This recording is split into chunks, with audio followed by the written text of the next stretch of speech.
있어서 정말 기쁘고 감사하게 생각합니다. 지난 봄에는 이동만 목사님께서 저희 한남대학교 교직원 예배에 오셔서 참 은혜로운 말씀을 전해주셨는데요. 이번에 또 목사님 또 연락을 받고 은혜를 갚는 마음으로 이렇게 왔습니다. 여기 오면서 어떤 분들을 만나 뵐까 많은 기대를 하고 왔습니다.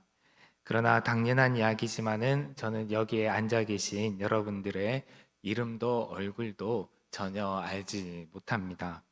하지만 여러분들의 위임 목사님이신 이동만 목사님과 또 여러분들의 교구 목사님들께서는 여러분들의 얼굴과 이름, 그리고 가족, 그리고 기도 제목을 아시고 늘 기도하고 계시겠지요. 저 역시 제가 이전에 목회하던 교회에서 만난 성도님들 중에 아직도 기억하는 분들이 많이 있습니다. 교회에서 그냥 인사만 하던 분들은 그냥 겨우 이름과 얼굴 정도만 기억할 뿐이지만은 신방이나 면담이나 영성 지도나 소그룹 성경 공부나 이렇게 하면서 개인적으로 삶의 이야기를 함께 나누었던 분들은 특히 기억이 많이 납니다. 왜냐하면 그분들로부터 들은 삶의 이야기들, 영적 여정의 이야기들, 믿음의 길의 이야기들을 들으면서 참 많은 감동도 받고 그리고 또 많은 아름다움도 느꼈기 때문입니다. 제가 최근에 책을 한 권 선물 받았습니다. 제목은 열심히 일하느라 아무것도 몰랐어 라는 책인데요. 부제가 이렇게 되어 있습니다. 딸이 쓰고 그린 엄마의 인생 이야기. 이 책은 제가 이전에 한남대학교로 가기 전에 섬기던 그 영락교회, 제가 담당하던 교구의 집사님이 자신의 친정 엄마의 인생 이야기를 글과 그림으로 담은 책입니다. 글을 쓴 분은 김두배 집사님이라는 분인데요. 여러분 이름을 처음 들으셨던 것처럼 전혀 유명하지 않은 평범한 분입니다. 그리고 책의 주인공인 최기옥 권사님도 매우 평범한 분입니다. 그 책을 쓰신 그 저자는 암 치료를 위해서 병원을 다니다가 그 병원에 계신 연로하신 분들을 보고서 내가 엄마의 이야기를 듣고 글을 써봐야겠다라는 생각이 들었다고 했습니다. 그래서 주기적으로 엄마에게 찾아가서 엄마를 인터뷰하였습니다. 엄마는 언제 어디서 태어났어? 라고 물어보니까 원래 그 어머니는 원산에서 태어나셨는데 이제 태어나시면서 그 분의 이제 어머니죠. 이제 모친께서 산후조리를 위해서 친정이 있는 전주로 오셨는데 그때 38선이 생기면서 다시 돌아가지 못해서 그렇게 해서 이제 이 남쪽에 남게 되셨다고 하였습니다. 그렇게 시작하는 그 인생 이야기는 매우 평범하지만 우리가 영화나 뭐 간증이나 이런 데서 보는 것처럼 아주 드라마틱한 그런 요소는 없지만은 그러나 인생의 희로애락이 담긴 매우 소박하고 그런 아름다운 이야기였습니다. 비단 그 책 속에 담긴 그 분의 이야기만이 아니라 웃음과 기쁨, 슬픔과 눈물이 어우러진 우리 인생의 이야기들은 그 자체만으로도 한 편의 소설이나 다큐멘터리 영화와도 같습니다. 저는 여러분들의 성함과 또 얼굴을 잘 모르지만은 분명히 여러분들께는 희로애락이 담긴 고유한 인생 이야기가 있을 것이며 하나님은 그 이야기들을 누구보다 나보다도 더 잘 아실 것입니다. 태초로부터 지금까지 인간의 역사는 바로 그러한 사람들의 삶의 이야기들이 한데 모이고 어루어져서 흘러가는 거대한 물결과도 같다라고 생각을 합니다. 이러한 역사의 주인은 분명 하나님이시죠. 하나님은 사람들이 자신의 뜻과 욕망대로 살다가 멸망하도록 방관하지 않으시고 그들을 살리려고 자연과 사회와 그리고 개인의 인생 속에서 역사하십니다. 그래서 인류의 역사는 죄에 빠진 사람들을 사랑하시어서 그들을 구하시는 하나님의 이야기이기도 합니다. 이러한 이야기들을 역사 서술 속에 다 담는다는 것은 사실 불가능하지요. 아무리 방대한 역사책도 전체적인 인류의 역사 중에서 극히 일부분을 부분적인 이야기밖에 다루지 못합니다. 그래서 역사를 서술하는 역사가의 입장에서는 어떠한 인물을, 어떠한 사건을 담을 것인지 취사 선택을 하는데요. 그것이 매우 중요하죠. 그것은 예수님의 이야기를 담은 복음서도 마찬가지입니다. 요한복음 기자가 요한복음을 마치면서 마지막 장 마지막 절에서 한 이러한 이야기, 곧 예수께서 하신 일은 이 밖에도 많이 있어서 그것을 낱낱이 기록한다면 이 세상이라도 그 기록한 책들을 다 담아두기에 부족할 것이라고 생각한다 라는 이 말은 기록의 한계를 잘 보여줍니다. 그래서 복음서의 기록자들은 어떠한 내용을 담을 것인지 매우 신중하게 선택을 했겠지요. 그런데 예수님의 생애에서 일어난 많은 이야기들 중에서 예수님께서 직접 복음과 함께 반드시 말하여 사람들이 기억하게 하라고 말씀하신 이야기가 한 가지 있습니다. 다시 말해서 다른 이야기들은 복음서를 기록한 사람들이 예수님의 생애 이야기들 중에서 선택한 거지만은 예수님께서 이 일은 반드시 기록하라 라고 정해 주신 이야기가 한 가지가 있습니다.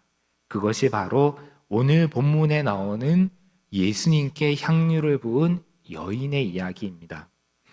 이 이야기는 마태, 마가, 누가, 요한 4복음서 모두에 실려 있습니다.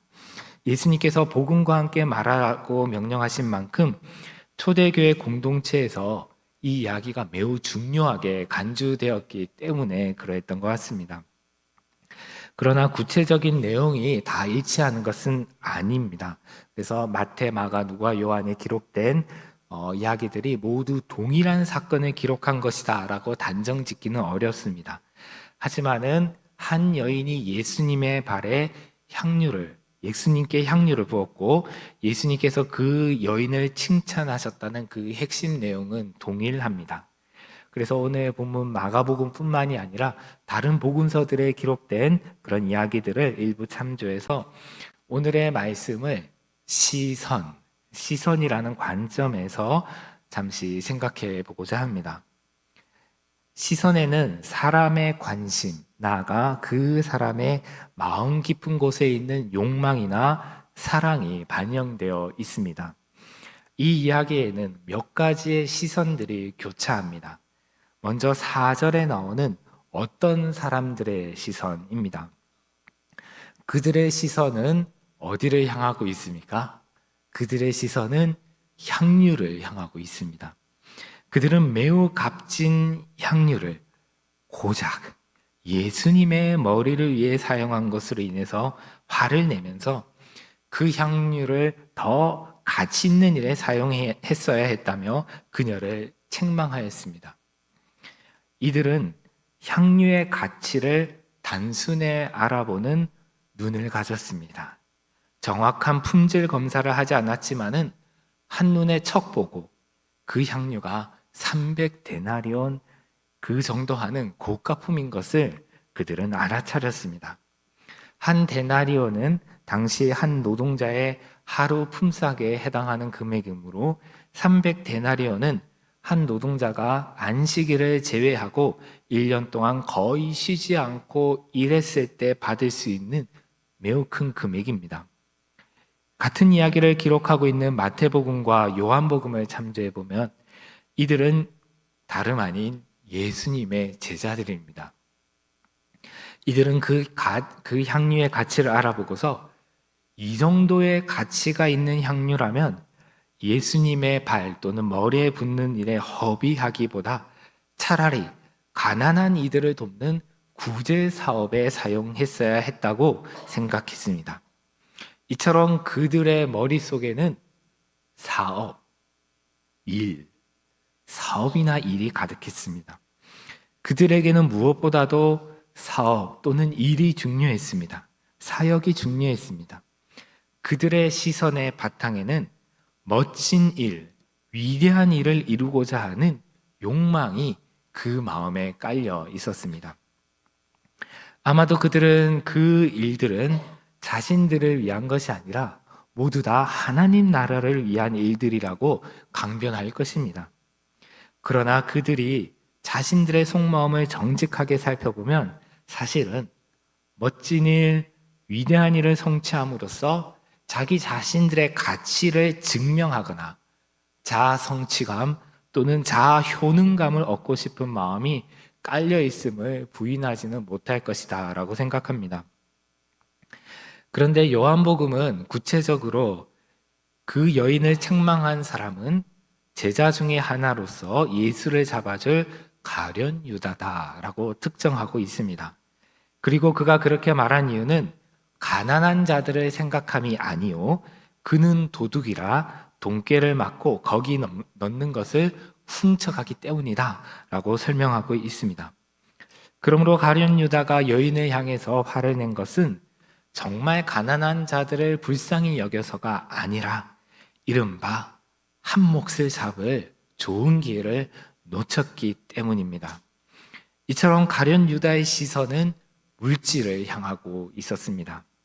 곧 가룟 유다는 돈을 사랑하는 사람이었고 그의 돈에 대한 사랑, 돈에 대한 욕망은 그의 시선을 다른 곳이 아닌 바로 향유로 향하게 하였습니다.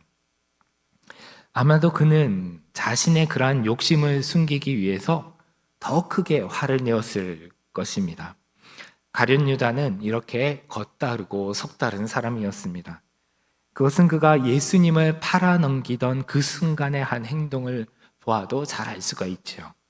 그는 겟셋마네 동산으로 칼과 몽둥이를 들고 무장한 대제사장의 종들을 끌고 와서 예수님께 넘겨줄 때에 예수님께 다가와 키스를 하며 랍비여 평안하십니까? 라고 말하였습니다. 입맞춤은 당시 인사 방식 중에 매우 친근한 사람에게 하는 인사 방식이었습니다. 곧 그는 자신의 배신을 숨기기 위해서 더욱더 친근하게 인사하는 위선적인 사람이었습니다. 그러한 위선은 그가 예수님께 향유를 부은 여인을 향하여 화를 내고 야단칠 때 어김없이 발현이 되었던 것이죠. 다음으로 두 번째로 나병 환자 시몬의 시선에 대해서 생각해 볼 수 있습니다. 오늘 읽은 마가복음에는 시몬은 장소만 제공한 것으로 나오고 이 이야기의 전개에 어떠한 개입을 하였는지가 기록되어 있지 않지만은 누가복음 7장에 기록된 죄 많은 여인이 주님의 발에 향유를 부은 이야기에 보면 거기에 등장하는 바리새인 시몬은 예수님을 의혹의 눈길로 바라보았습니다. 마가복음 13장의 나병 환자 시몬과 누가복음 7장의 바리새인 시몬이 동일 인물이라면 그는 바리새인인데 이전에 심각한 피부병에 걸렸다가 회복된 것으로 보입니다. 참고로 성경에 나오는 나병은 오늘 우리가 한센병이라고 부르는 질병과는 다릅니다. 이스라엘에는 그러한 질병 자체가 없다고 합니다. 그래서 성경에 나오는 나병은 심각한 피부병으로 이해하면 됩니다. 어쨌든 누가복음 7장의 기록을 참조하면 시몬은 그 동네에서 소문난 죄 많은 여인이 예수님께 다가와서 그 발에 향유를 붓는데 예수님께서 거부하지 않으시고 그냥 그대로 두시는 것을 보고 예수님을 의심의 눈초리로 바라보았습니다. 바리새인들은 죄인과 접촉을 하게 되면 접촉한 그 사람도 부정해진다라고 생각을 했기 때문에 접촉을 피하려고 하였습니다. 아마 그 여인이 예수님이 아니라 시몬의 발에 향유를 부으려고 했다면 그것이 아무리 비싸고 좋은 향유라 할지라도 그는 질겁하면서 그 여인에게 화를 내며 그 여인을 내쫓아 버렸겠지요. 그러나 예수님은 그렇게 하지 않으셨습니다. 주님은 그 죄 많은 여인이 와서 자신의 발에 향유를 붓는 것을 보고서도 아무런 제재 없이 그냥 그대로 두셨습니다. 그래서 시몬은 예수님은 선지자가 아니라고 속으로 생각을 했습니다. 만약에 예수님이 선지자였다면 그녀가 죄 많은 여인인 것을 단번에 알아차리고 그녀가 아예 접근도 하지 못하게 하였을 것이다 라고 스스로 생각했기 때문입니다. 이처럼 시몬은 예수님의 소문을 듣고 자신의 집에 식사를 준비해서 예수님을 초대하였지만은 사실은 그 마음으로는 예수님이 진짜 선지자일까 아닐까 의심하는 마음으로 보고 있었습니다. 바리새인 시몬의 시선은 예수님을 향해 있었지만은 그 시선의 바탕에는 의혹 또는 의심이 깔려 있었던 것이죠. 그러나 동일하게 예수님을 바라보면서도 그 마음의 바탕은 달랐던 사람이 있습니다. 그 사람은 누구인가요? 바로 여인이죠. 이 여인의 시선은 바리새인 시몬과 동일하게 예수님을 바라보면서도 그 시선의 밑바탕에는 다른 마음이 자리 잡고 있었습니다. 이름이 기록되지 않은 한 여인의 시선은 예수님을 향하고 있습니다. 그녀는 예루살렘으로 올라가시는 주님을 사랑과 존경의 눈길로 바라보며 매우 값진 향유를 가져와 주님의 머리에 부어 드렸습니다. 그녀는 그 향유가 전혀 아깝지 않았습니다. 왜냐하면 주님께서는 그 향유보다 더 고귀한 분이시기 때문입니다. 그녀는 그 향유보다 주님을 더 사랑했습니다. 그래서 아낌없이 주님께 값비싼 향유를 부어드릴 수 있었습니다. 이와 같은 여인의 시선은 바리새인의 시선과 대조가 됩니다. 시몬은 예수님을 의혹의 시선으로 바라보았지만은 죄 많은 여인은 예수님을 향한 지극한 사랑과 존경의 시선으로 바라보고 있었던 것입니다. 아마도 그는 감히 예수님과 눈을 맞추지는 못하고 그저 고개를 숙이고 예수님의 발을 바라보며 향유를 붓고 눈물로 그 발을 적시고 자신의 머리털로 그 발을 닦았을 것입니다. 그래서 누가복음 7장에서 예수님은 자신을 의혹의 시선으로 바라보는 시몬에게 이렇게 말씀하십니다. 제가 누가복음 7장 44절에서 47절을 읽어드리겠습니다. 그 여자를 돌아보시며 시몬에게 이르시되 이 여자를 보느냐? 내가 너희 집에 들어올 때 너는 내게 발 씻을 물도 주지 아니하였으되 이 여자는 눈물로 내 발을 적시고 그 머리털로 닦았으며 너는 내게 입 맞추지 아니하였으되 그는 내가 들어올 때로부터 내 발에 입 맞추기를 그치지 아니하였으며 너는 내 머리에 감람유도 붓지 아니하였으되 그는 향유를 내 발에 부었느니라. 이러므로 내가 내게 말하노니 그의 많은 죄가 사하여졌도다. 이는 그의 사랑함이 많음이라. 사함을 받은 이 적은 자는 적게 사랑하느니라. 바리새인 시몬은 아마도 자신이 율법을 잘 지키기 때문에 스스로 자신이 의롭다라고 생각했을 것입니다. 그러한 관점에서 보면 이 시몬은 예수님께 조금도 빚진 것이 없었습니다. 오히려 그는 예수님과 그 일행을 초대해서 그들에게 식사를 베풀었습니다. 그가 예수님을 식사 자리에 모신 것은 예수님을 사모하거나 예수님의 말씀을 듣고 은혜를 받고 싶어서 그랬던 것이 아니었습니다.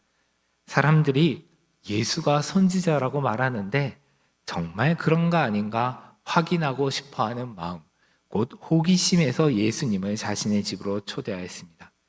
어쩌면 당시 소문이 파다하게 난 유명 인사인 예수님을 자신의 집에 초대함으로써 자신의 가치를 더 돋보이게 하고 싶었는지도 모르겠습니다. 그러기에 시몬은 예수님을 사랑하는 마음을 품지 못했습니다. 하지만 여인은 자신의 죄가 많은 것을 스스로도 잘 알았고, 그래서 자신은 예수님의 자비와 사랑이 필요하다고 절감하였습니다.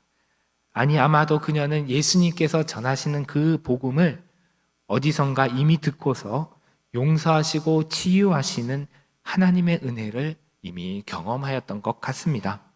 그래서 그녀는 그 은혜에 감사하여서 주님께 귀한 것으로 보답하고 싶었습니다. 자신이 아껴두었던 그 순전한 나드 향유를 가지고 와서 그 옥합을 깨뜨려 주님께 부어드렸습니다. 눈물로 그 발을 적시고 머리털로 주님의 발을 닦았으며 주님의 발에 입맞추기를 그치지 않았습니다. 그런데 여기서 주목해 볼 것은 예수님의 시선이 어디 있는가입니다. 방금 읽어드린 누가복음 7장 44절을 자세히 보면 예수님께서는 고개를 돌려서 그 여인을 보시면서 시몬에게 말씀하셨습니다. 시몬을 보시면서 시몬에게 말씀하시는 것이 아니라 고개를 돌려서 자신의 발에 눈물을 흘리고 발을 닦고 있는 그 여인을 보시면서 말씀하셨다는 것이죠. 그렇게 여인에게 시선을 고정시키신 채로 주님은 그녀가 이렇게 하는 것은 많은 죄를 사함받았기 때문에 많이 사랑하기 때문에 그런 것이라고 말씀하셨습니다. 이처럼 여인은 의혹의 눈이 아니라 사랑의 눈으로 예수님을 바라보았습니다. 또한 예수님도 정죄와 판단의 눈이 아니라 사랑의 눈으로 그 여인을 바라보셨습니다. 이렇게 사랑의 시선과 사랑의 시선이 서로를 향하였습니다. 예수님을 향한 여인의 사랑의 시선과 그리고 여인을 향한 예수님의 사랑의 시선이 함께 마주쳤습니다. 내가 주님을, 주님께서 나를 서로 사랑으로 바라보는 것, 이것은 깊은 기도 가운데 일어나는 체험입니다. 그래서 이 기독교 영성사를 보면 많은 영성가들이 이러한 하나님과의 하나됨을 추구하였습니다. 기도 가운데 하나님의 깊은 임재를 경험하고 그 사랑을 맛보고 더 맛보기를 갈망하였습니다. 그러나 기도할 때만이 아니었습니다. 잘 아시는 성 프란체스코나 많은 영성가들은 또한 주님을 위해 섬김을 할 때, 봉사를 할 때도 그 봉사의 현장에서도 하나님과 사랑으로 하나가 되기를 바랬습니다. 하나님 임재 연습이라는 책으로 유명한 브라더 로렌스라는 수사는 평신도 수사인데요. 수도원 주방에서 일을 하며 음식을 만들 때 계란 프라이 하나를 뒤집을 때도 하나님에 대한 사랑으로 뒤집으려고 했다라고 하였습니다. 여러분들께서는 군산동부교회 교회 학교의 교사로서 그리고 성도로서 여러분들께서는 오늘 본문에 나오는 이 여러 가지의 시선들 중에 어느 시선이 나와 가장 비슷하다라고 느껴지십니까? 여인이 가지고 온 향유 옥합을 보면서 일, 사업, 사역을 생각하는 제자들의 일중심적인 시선이 나와 가깝다고 여겨지십니까? 아니면 고가의 향유 옥합을 깨뜨려 예수님의 발에 부어드린 것이 낭비로 보여지는 가룟 유다의 욕망에 가득 찬 시선이 내 안에 숨어 있습니까? 아니면 예수님을 위해 식사 자리를 마련하고 섬기면서도 예수님이 정말 선지자인지 아닌지 의혹에 찬 시선으로 바라보는 시몬이 나와 비슷하다라고 생각이 되어지십니까? 그것이 아니라면 예수님께 자신의 가장 귀한 것을 드리며 눈물로 그 발을 닦는 여인의 사랑과 존경의 시선이 나의 것이라는 생각이 드십니까? 중요한 것은 일, 사역, 사업이 아니라 사랑입니다. 일을 성취하는 것, 자신이 바라는 욕망을 이루는 것보다 더 중요한 것은 사랑하는 것입니다. 사랑이 우리가 하는 모든 사역, 섬김의 동기와 목적이 되어야 합니다. 누가복음 10장의 마르다와 마리아 이야기에서 마르다는 예수님을 위해 식사 준비를 하느라 곧 이를 바라보느라 예수님을 바라보지 못하지요. 그러나 오늘 본문의 한 여인처럼 우리가 주님의 발에 머리에 향유를 부어드리면서도 주님을 위해 일하는 중에도 그 마음으로 주님을 바라본다면 우리는 나를 또한 사랑으로 바라보시는 주님의 시선을 만나게 될 것입니다. 교사로서, 그리고 교회에서 재직과 성도로서, 가정에서 아버지나 어머니로서, 남편이나 아내로서, 아들이나 딸로서, 또 여러분 직장이나 학교에서 각각 맡은 역할을 감당하면서 여러분에게는 각자에게 주어진 일이 있으실 것입니다. 그러나 그 일이 자기 자신을, 나를 규정하게 해서는 안 됩니다. 만약 일이 우리를 규정한다면 그 일이 사라지면 우리도 사라질 것입니다. 우리의 존재 의미도 사라집니다. 은퇴를 하게 되면 직장이나 교회에서 일이나 활동이나 봉사의 자리에서 은퇴를 하고 더 이상 할 일이 없으면 나의 존재의 의미가 사라지게 됩니다. 일이 우리를 규정한다면 그렇습니다. 그러나 사랑이 우리를 규정한다면 다릅니다. 사랑해서 일을 한다면 일이 끝나도 우리는 사랑하는 자로 남습니다. 주님과 서로 사랑의 시선을 주고받는 자로서 정체성을 가지고 살아가게 됩니다. 하나님께서 원하시는 것은 바로 이 사랑입니다. 오늘 본문 마가복음 14장 9절에서 예수님께서는 온 세상 어디에서든 복음이 선포되는 곳에는 이 여자가 한 일도 언급되어 그를 기억하게 될 것입니다 라고 말씀하셨습니다. 그런데 여기에서 예수님께서 이 여인이 한 일, 여자가 한 일을 말씀하신 것은 일 그 자체에 초점을 두고 계신 것이 아닙니다. 예수님께서 말씀하신 이 여자가 한 일이란 그가 성취한 업적이나 성과가 아니라 그녀가 지극히 사랑으로 행한 일, 주님을 사랑한 일, 다시 말해 사랑의 이야기를 말합니다. 그래서 그녀가 행한 사랑의 이야기가 사복음서 모두에 기록이 되어서 복음이 전파되는 모든 곳에서는 그녀가 기억이 되고 있습니다. 제 말씀을 마무리하면서요, 마지막으로 14세기에 영국의 영성가였던 노리치의 줄리안이라는 한 여성 은둔 수도자가 남긴 책의 한 문장을 소개해 드리고자 합니다. 노리치의 줄리안은 영국의 노리치 지방에 있는 교회에 딸린 작은 방에서 평생 동안 기도하면서 그리고 자신을 찾아오는 사람들에게 상담을 해주고 영적인 조언을 해주면서 살았던 사람인데요. 그가 자신이 체험한 영적인 그런 경험들을 묵상하고 그것을 책으로 남긴 것이 있습니다. 계시 또는 신성한 사랑의 계시라는 제목의 책인데요. 그곳에 보면 이러한 문장이 있습니다. 나는 그대의 봉사와 그대의 수고에 감사하노라. 특별히 그대가 젊은 시절에 행한 것들을. 다시 한번 읽어드리면 나는 그대의 봉사와 그대의 수고에 감사하노라. 특별히 그대가 젊은 시절에 행한 것들을. 이것은 줄리안이 환상 중에 들은 주님의 음성입니다. 주님께서 줄리안이 주님을 위해서 봉사하고 수고한 것, 특히 그 젊음을 주님께 바친 것을 기억하고 고마워한다라는 말씀입니다. 이 말씀은 방금 소개해드린 책의 제8장 마지막 부분에 있는데 한 장 넘어가서 제9장에서 이것을 좀 더 자세히 설명하고 있습니다.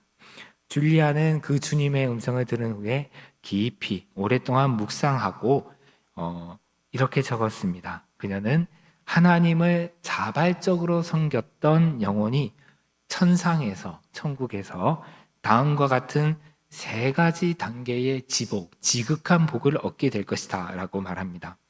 먼저 첫 번째는 그가 고통으로부터 해방될 때 받게 될 우리 주 하나님의 감사와 영예입니다. 이때 고통에서 해방받는다는 것은 육체의 죽음을 말합니다. 인생에는 고통이 없을 수 없지요. 또한 몸을 입고 사는 우리는 노화와 죽음을 피할 수 없습니다. 모든 사람은 나이가 들면 몸이 쇠약해지고 죽음으로 향하여 가는 과정에서 질병으로 인해 육체의 고통을 경험하게 됩니다. 이와 같은 인생의 고통과 육체의 고통으로부터 해방되는 것이 죽음입니다. 이렇게 육체의 죽음에서 벗어날 때, 육체의 고통에서 벗어날 때 예수님을 믿고 그 사랑에 응답하여서 자발적으로 주님을 섬겼던 영혼은 영원한 고통 속으로 떨어지지 않고 천국으로 올라가게 될 텐데, 그때 하나님께서 그 영혼에게 감사하며 그를 영화롭게 할 것이라는 것입니다. 여러분 상상해 보십시오. 하나님께서 내가 천국에 들어갈 때에 나를 맞아주시면서 나의 주님을 향한 나의 수고와 봉사에 감사를 표하며 인정해 주시는 장면을 한번 그려 보십시오. 나는 그대의 봉사와 그대의 수고에 감사하노라. 특별히 그대가 젊은 시절에 행한 것들을. 이 땅에서는 나의 수고를 알아주는 사람이 아무도 없을 수도 있습니다. 오늘 헌신 예배를 드리시는 선생님들께서 남들이 보지 않는 곳에서 아이들을 위해서, 성경 학교를 위해서 준비하신 그 시간과 수고와 헌신을 아무도 알아주지 않고 또 인정해 주지도 않는 경우가 훨씬 더 많을 것입니다. 또한 어떤 때는 별로 수고하지 않은 사람이 다른 사람들에게 더 많이 칭찬받고 인정받는 것 같아서 사실 살짝 마음이 서운하거나 속상한 적도 그렇게 있을 수 있습니다. 그러나 다른 사람들이 나의 수고를 인정해 주는 것과 상관없이 순전한 마음으로 주님을 섬기는 이들을 주님께서 알아봐 주시고 기억해 주십니다. 그리고 그가 이생의 고통에서 벗어나 천국으로 들어갈 때에 주님께서 친히 그를 맞아주시며 그에게 감사를 표하시고 영광스럽게 하실 것입니다. 다음으로 줄리안이 말한 두 번째 단계의 천국에서의 지극한 복은 천상의 모든 복된 존재들이 우리 주 하나님으로부터 온 그 감사와 영예를 보게 될 것이라는 점입니다. 앞서 순전한 마음으로 하나님을 섬긴 영혼들이 천국에 들어갈 때 하나님께서 맞아주시고 감사를 표하시며 영예롭게 하실 것이라고 하였는데요.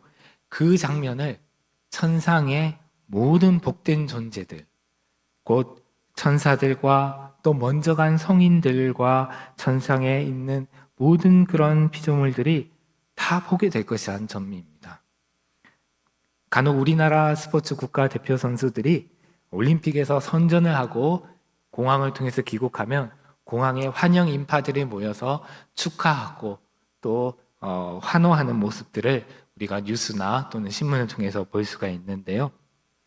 그런데 줄리안이 말한 천국에서의 환영식은 그것과 비교될 수 없는 영광스러운 환영식입니다. 내가 천국에 들어갈 때 주님이 나를 맞으시고 천상의 모든 복된 존재들이 모두 둘러서서 그 장면을 보며 함께 기뻐하며 박수를 치는 장면을 떠올려 보십시오. 이 예배당으로 비유하자면 이 예배당 저 뒤에 있는 저 문을 열고 내가 들어가는데 그 앞에 주님께서 나오셔서 나를 맞아주시고 이 예배당 가운데 가득 찬 천사들과 복된 존재들이 그 장면을 보며 함께 환호하고 기뻐하는 그런 모습을 상상해 보시면 좋겠습니다. 그러한 천상에서의 환영식은 아마도 장례식 때 이 땅에서의 슬픔 가득한 배움과는 정반대가 되는 그런 환영식일 것입니다. 마지막으로 세 번째 단계의 지극한 복은 영혼이 받아들여질 때의 첫 번째 기쁨이 영원토록 지속이 될 것이라는 점입니다. 이 땅에서의 기쁨과 영광은 한순간입니다. 우리가 올림픽 금메달을 따는 것을 보면 우리가 기뻐하고 축하합니다. 그리고 또 그런 분들은 TV에 나와서 인터뷰도 하고 그렇습니다. 그런데 또 지나가면 우리도 잊어버리고 기억에서 사라져버리고 합니다. 하지만은 주님을 사랑하여 자발적으로 봉사한 영혼이 천국에 받아들여질 때 경험한 그 첫 번째 기쁨은 사라지지 않고 영원토록 지속된다는 것입니다. 그 기쁨은 무엇보다 그가 그토록 사랑하여서 섬기던, 그리워하던 그 주님과 직접 만나고 온전히 연합되어서 영원히 함께 거한다는 것입니다. 천국도 영원하고 우리가 그곳에서 누리는 생명과 기쁨도 영원합니다. 예수 그리스도를 믿고 그 사랑에 응답하여 봉사하고 섬김으로써 받는 궁극적인 복은 이 땅에서의 부귀영화나 장수가 아니라 이와 같은 천국에서의 지복들입니다. 이러한 지극한 복들이 있으니 이 땅에서 교사로서, 성도로서 주님을 위해 수고하고 봉사할 만하지 않으신지요? 주님을 사랑하여 주님을 바라보며 주님을 섬기는 군산 동부교회 성도님들께, 재직들께, 그리고 오늘 헌신 예배를 드리시는 귀하신 선생님들께 우리 주님께서 이러한 지극한 복을 주시기를 바랍니다. 아멘. 기도하겠습니다. 사랑의 하나님, 너무나 부족하고 연약한 저희를 불러 주님의 성도로 삼아주시고 또한 귀한 영혼들을 섬기고 인도하는 교사로 세워주시니 진심으로 감사드립니다. 주님을 섬길 때에 때로는 많은 어려움과 수고가 있지만 주님의 발에 향유를 부어드린 여인처럼 주님을 향한 지극한 사랑으로 저희 자신을 주님께 부어드리도록 저희를 도와주시기를 바랍니다. 그리고 여기 대가를 바라지 않는 자발적인 사랑과 헌신으로 주님을 섬기는 군산 동부교회 선생님들과 성도님들이 이 세상의 고통을 벗고 천국으로 들어갈 때 줄리안을 통해서 보여주신 지극한 복들을 이분들께도 베풀어 주시기를 간절히 구합니다. 우리의 사랑이신 주 예수님의 이름으로 기도드립니다. 아멘.